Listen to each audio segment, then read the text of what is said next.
नमस्कार दोस्तों, आप सभी का स्वागत है आपके अपने YouTube चैनल वैकेंसी गुरु में। दोस्तों आज का एक मजेदार वीडियो जो कि आरसीआईटी के एग्जाम के लिए बहुत ही ज्यादा महत्वपूर्ण है। दोस्तों ये पार्ट 1 वीडियो है, इसके बाद एक और वीडियो आएगा पार्ट 2। इनमें ऐसे महत्वपूर्ण प्रश्न मिलेंगे जिन्हें पढ़कर आप अपनी तैयारी को मजबूत करेंगे और एग्जाम में टॉप करेंगे। ये आप गारंटी से लिख लीजिए।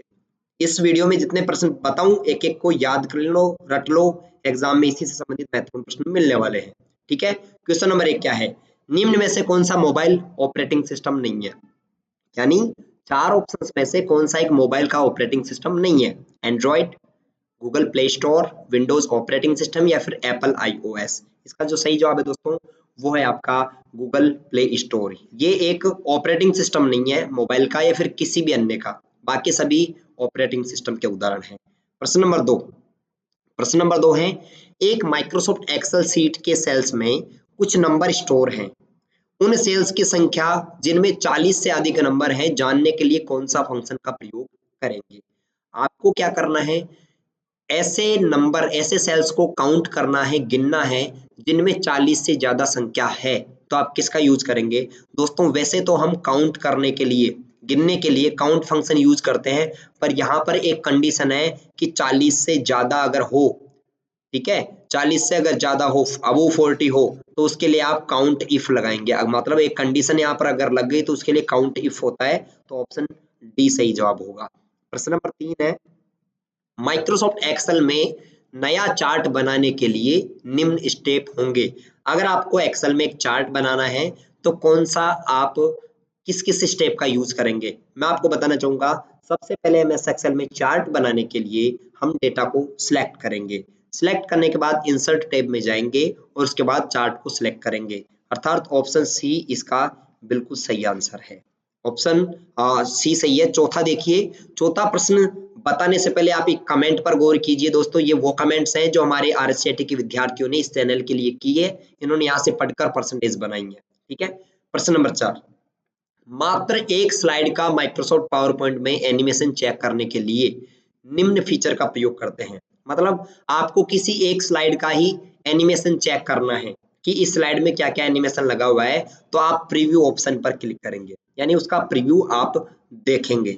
प्रश्न नंबर 5, एक माइक्रोसॉफ्ट पावर पॉइंट स्लाइड में आवाज डालने के लिए आप क्या करेंगे? आवाज का मतलब है ऑडियो।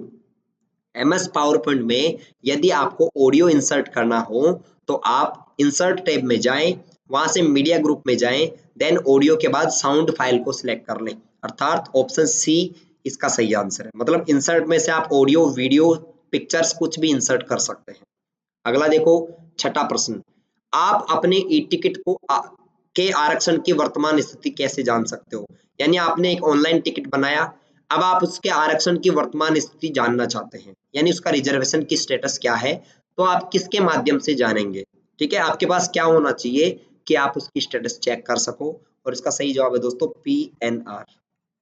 अगर आपके पास पीएनआर नंबर है तो आप उसकी जांच कर सकते हो। पीएनआर का पूरा नाम होता है पैसेंजर नेम रिकॉर्ड, यानी यात्री के नाम का रिकॉर्ड। 7वां प्रश्न है, इनमें से कौन सा एक अमान्य ईमेल एड्रेस है, बताइए। यानी एक ईमेल एड्रेस जो मान्य नहीं है, सॉरी अमान्य है, मान्य नहीं है, अमान्य ही होता है। और इसका सही जवाब है ऑप्शन ए, क्योंकि यहाँ पर इसमें .com, .in, .edu कुछ भी नहीं लिखा हुआ, तो ये गलत है। बाकी सब सही है, ये तीनों सही है, पहला ऑप्शन गलत है। अगला देखो, एमओओसी का या फिर एमओओसी किसका उदाहरण है? मित्रों एमओओसी एक ऑनलाइन शिक्षा का उदाहरण है, यानी ऑनलाइन शिक्षा की वेबसाइट है जो कि उसमें एडेक्स का इस्तेमाल होता है। एडेक्स उसके एक पोर्टल का नाम है जहां से आप ऑनलाइन शिक्षा प्राप्त कर सकते हो। एमओओसी का पूरा नाम होता है मैसिव ओपन ऑनलाइन कोर्सेज। अगला देखो, नवा प्रश्न, एक क्लाइंट कंप्यूटर पर चलने वाला क्लाइंट एप्लीकेशन है जो वेब सर्वर से संपर्क करता है और सूचना के लिए अनुरोध भेजता है। यानी आपके कंप्यूटर में इंटरनेट चलाने के लिए कौन सी एप्लीकेशन, सॉफ्टवेयर, यानी ऐप को काम में लेते हो दोस्तों? एक ऐप जो आपके मोबाइल फोन में या कंप्यूटर में इंटरनेट चलाने के काम में आती है, मॉडेम, कीबोर्ड, वेब ब्राउजर या फिर इंटरनेट। और इसका सही जवाब है दोस्तों वेब ब्राउजर, जिसमें आता है क्रोम, फायरफॉक्स, सफारी आदि। 10वां प्रश्न देखो, जीमेल में कंपोज पर क्लिक करके आप क्या कर सकते हो? दोस्तों कंपोज का हिंदी अर्थ होता है तैयार करना। कंपोज का हिंदी अर्थ क्या होता है? तैयार करना। तो कंपोज यानी नया ईमेल मैसेज आप तैयार कर सकते हो, अर्थात लिख सकते हो। तो ऑप्शन इसका बी सही जवाब है, आप एक ईमेल संदेश लिख सकते हो। 11वां है, निम्न में से कौन सा एक पॉइंटिंग उपकरण का सही उदाहरण है? यानी पॉइंटिंग डिवाइस कौन सा है? दोस्तों पॉइंटिंग डिवाइस किसे कहते हैं? ऐसा उपकरण जिसका यूज करके आप कंप्यूटर स्क्रीन के किसी भी कोने में आसानी से पहुंच सकते हो, उसे पॉइंटिंग डिवाइस कहते हैं। जिनमें आते हैं ट्रैक बॉल, टच पैड और माउस तीनों, है ना। Track ball, touch pad, mouse तीनों ही क्या है? पॉइंटिंग डिवाइस के एग्जाम्पल है। 12वां प्रश्न देखिए क्या है, निम्न में से कौन सा शब्द एमएस वर्ड से संबंधित नहीं है? यानी कि माइक्रोसॉफ्ट वर्ड से संबंधित कौन सा एक शब्द नहीं है? क्लिपआर्ट, हेडर फुटर, प्रेजेंटेशन या फिर बुकमार्क और हाइपरलिंक। और इसका सही जवाब है दोस्तों प्रेजेंटेशन, क्योंकि क्लिपआर्ट, हेडर फुटर और बुकमार्क और हाइपरलिंक ये तीनों तो क्या है? एमएस वर्ड से संबंधित है। 13वां देखो, इंटरनेट की गति को मापने के लिए इकाई के लिए सही विकल्प कौन सा है? यानी इंटरनेट की गति को किस में मापा जाता है? मित्रों इंटरनेट की गति को बीपीएस में मापा जाता है, जीबीपीएस में भी मापा जाता है, एमबीपीएस में भी मापा जाता है, केबीपीएस में भी मापा जाता है। तो सभी इसका सही जवाब है, उपरोक्त सभी, यानी 13वें में डी जवाब रहेगा। अगला देखो, निम्न में से किसकी भंडारण क्षमता सबसे अधिक है? यानी किसकी भंडारण क्षमता सबसे ज्यादा है? सबसे ज्यादा कैपेसिटी किसकी होती है स्टोरेज में?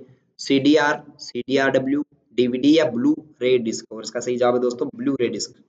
सबसे ज्यादा स्टोरेज कैपेसिटी यानी 500 जीबी तक डेटा इसमें स्टोर किया जा सकता है। ध्यान रखें ब्लू रे डिस्क में 500 जीबी तक का डेटा आ जाता है।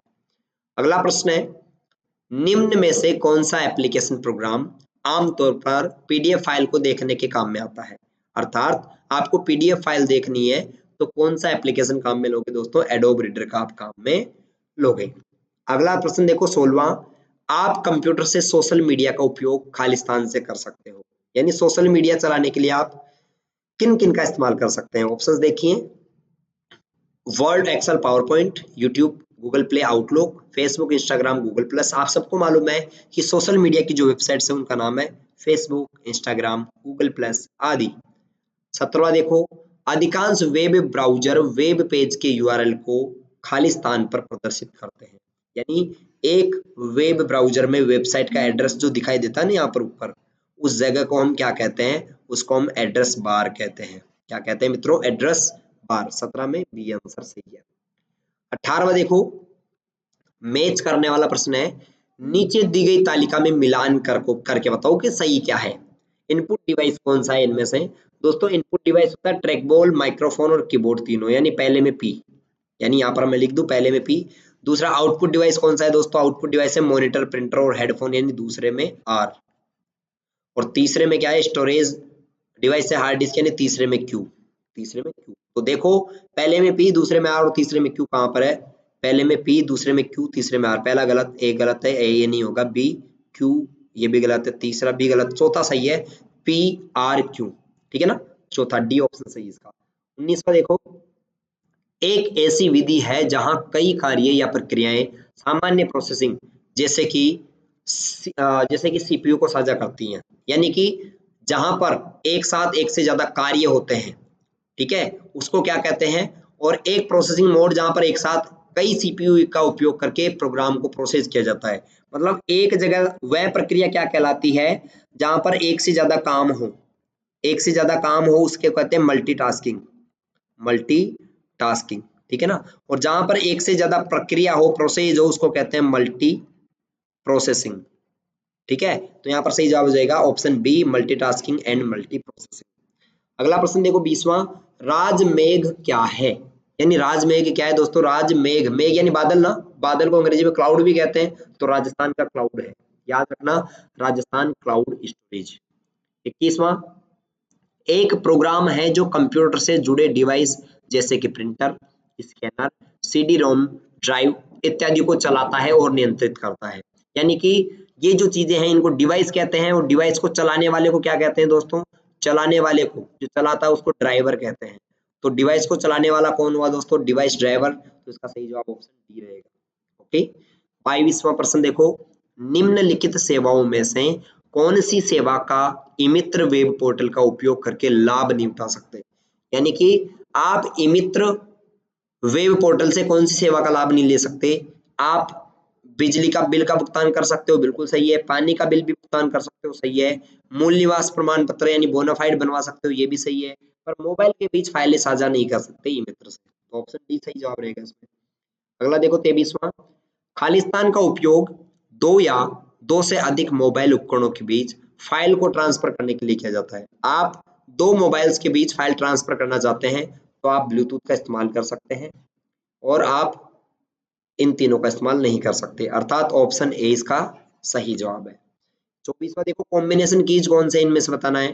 दोस्तों कॉम्बिनेशन कीज उन्हें कहते हैं जो दूसरे बटनों के साथ कॉम्बिनेशन मिलाकर कार्य करते हैं, अर्थात उनको अकेले दबाने पर कुछ नहीं होता, जैसे कंट्रोल। अगर आप कंट्रोल दबाओगे तो कुछ नहीं होगा, पर अगर कंट्रोल के साथ एस दबाओगे तो सेव होगा। इस वजह से इसको कॉम्बिनेशन यानी संयोजन की कहते हैं और इसका सही जवाब है ऑप्शन बी। कोई प्रश्न आपको समझ में नहीं है तो पीछे जाइए, आप पीछे आप बैक कर लिया करो और पढ़ लिया करो, ठीक है ना। दोबारा से पढ़ लोगे, 2 बार में आराम समझ में आ जाएगा। एमएस वर्ड 2010 में जूम स्लाइडर का काम क्या है? जूम क्या काम में आता है दोस्तों? जूम करना। जूम यानी उसको, उसके आकार को यानी उसका जो क्षेत्र है उसको बढ़ा या घटा कर देख सकते हो, तो ऑप्शन ए सही है। विविंग क्षेत्र को बढ़ा या घटाकर देख सकते हैं, देखने के लिए, यहाँ पर ये देखने के लिए लिखा हुआ है ना। अगला, एमएस एक्सेल 2010 में फ्रीज पैन कमांड क्या काम में आता है? दोस्तों फ्रीज पैन कमांड क्या करता है? रो या कॉलम जो शीर्षक है उसको एक जगह स्थिर कर देता है ताकि स्क्रॉल नहीं हो। मतलब आप समझो ध्यान से कि आप एक एक्सेल में काम कर रहे हो, सीट में, यहाँ पर आपकी हेडिंग लिखी हुई है, आप चाहते हो कि मैं जब ऊपर नीचे स्क्रॉल करूं तो ये वाला रो है ना, ये स्क्रॉल नहीं हो, यहीं पे दिखाई दिया हमेशा के लिए, तो आप उसके लिए क्या करोगे? फ्रीज पैन बना दोगे। क्या कर दोगे? Freeze pane. तो ऑप्शन बी इसका सही जवाब है। रो और कॉलम शीर्षक को स्थिर रखने के लिए, ताकि वे वर्कशीट तो को स्क्रॉल करते समय स्क्रॉल ना हो। 27वां प्रश्न देखो, माना कि एक्सेल की कुछ सेल्स हैं जिनका नाम है B1, B2 और B3। इनमें कुछ संख्याएं लिखी हुई हैं और आप इनमें से मिनिमम वैल्यू निकालना चाहते हो। सबसे कम वैल्यू क्या है? तो आप बराबर मिन फंक्शन लगाएंगे, ब्रैकेट ओपन, B1 से B3, B2 B3 भी ऐसे भी लिख सकते हो, या फिर B1 B2 B3 आप ले सकते हो। तो आप यहाँ पर आपका ऑप्शन ए सही जवाब हो जाएगा, minimum B2 minimum B2 B3, है ना। इस प्रकार भी आप लिख सकते हो। तो दोनों तरीके सही हैं जो मैंने बताया और यहाँ पर लिखा हुआ है। 28वां देखो, इनमें से कौन सा एक स्क्रीन लॉक विकल्प है? बिल्कुल इजी प्रश्न, आपको इसका कमेंट करके जवाब देना है, मैं नहीं बताऊंगा। कौन सा स्क्रीन लॉक विकल्प है जो 9 डॉट की एक श्रृंखला होती है उसमें ऐसी, ठीक है, और आप उसमें क्या करते हो? ऐसे करके लॉक खोलते हो, जैसे इस प्रकार से, इस प्रकार लॉक खोलते हो कैसे भी। तो इस श्रृंखला को क्या कहते हैं? कौन सा लॉक है ये? कमेंट करके आप जवाब देंगे ना। निम्न में से कौन सा मोबाइल वॉलेट का उदाहरण नहीं है? इनमें से कौन सा एक मोबाइल वॉलेट नहीं है दोस्तों? एसबीआई बड़ी मोबाइल वॉलेट है, भीम भी है, पेटीएम भी है, क्रेडिट कार्ड एक मोबाइल वॉलेट नहीं है, अर्थात ऑप्शन डी सही जवाब है। 30वां, निम्न में से कौन सा ऑप्शन ईमेल फोल्डर में नहीं होता? इनमें से कौन सा एक ईमेल का फोल्डर नहीं है? Send mail, receive mail, trace mail या फिर स्पैम मेल? और इसका सही जवाब है दोस्तों रिसीव मेल। ये नहीं होता है ऑप्शन, इसकी जगह होता है इनबॉक्स, क्योंकि प्राप्त ईमेलों को इनबॉक्स में रखा जाता है, तो ऑप्शन बी सही जवाब है। 31वां देखो, अपने कंप्यूटर में विभिन्न नेटवर्क कनेक्शन सेट करने के लिए आप किसका प्रयोग करेंगे? आपके कंप्यूटर में अगर आपको नेटवर्क सेट करना है तो आप नेटवर्क और शेयरिंग सेंटर ऑप्शन का यूज करेंगे। 32वां, इनमें से कौन सा कंप्यूटर हार्डवेयर पर रन करता है और दूसरे सॉफ्टवेयर को चलने के लिए, रन करने के लिए प्लेटफॉर्म प्रदान करता है? दोस्तों इसका सही जवाब है अपना ऑप्शन ए, यानी ऑपरेटिंग सिस्टम, जो अन्य सॉफ्टवेयर को मंच भी प्रदान करता है। अगला, निम्न में से कौन सा भारत के राष्ट्रीय भुगतान निगम द्वारा बनाया और लॉन्च किया गया है? यानी भारत के एनपीसीआई ने कौन क्या बनाया है, क्या लॉन्च किया है? दोस्तों इसका सही जवाब है रुपे कार्ड। रुपे कार्ड भारत के एनपीसीआई ने बनाया और लॉन्च किया है। अगला देखो, पावर पॉइंट प्रस्तुतिकरण में डुप्लीकेट स्लाइड लेने की शॉर्टकट क्या होती है? डुप्लीकेट स्लाइड लेने की शॉर्टकट होती है दोस्तों कंट्रोल+D। डुप्लीकेट के लिए कंट्रोल D शॉर्टकट होती है। अगला प्रश्न देखो, किसी एमएस एक्सेल सूत्र में संलग्न विस्तार से प्रारंभ के अंत जो सेल एड्रेस को अगर आपको पृथक करना है तो आप किसका इस्तेमाल करोगे? यानी कि शुरू से और एंड के सेल एड्रेस को आपको अलग अलग करना है, ऐसे अलग अलग करना है, तो आप यहाँ पर कोमा का इस्तेमाल करेंगे। दोस्तों किसका इस्तेमाल करेंगे? कोमा का, ठीक है। इसी प्रकार का सेकंड वीडियो आएगा, उसको आप देखना। इस वीडियो में आपके कितने प्रश्न सही हुए कमेंट करके बताएं और सेकंड वीडियो को देखें जरूर और इनमें उसमें कितने परसेंट सही हो रहे हैं ये तय करेगा कि आपकी आरएसडी में कितनी परसेंटेज बनेगी। मिलते हैं दोस्तों अगले वीडियो में, तब तक के लिए धन्यवाद। अगर आप नए हैं तो चैनल को सब्सक्राइब करके जाएं और वीडियो को लाइक जरूर करके जाएं। बहुत बहुत धन्यवाद।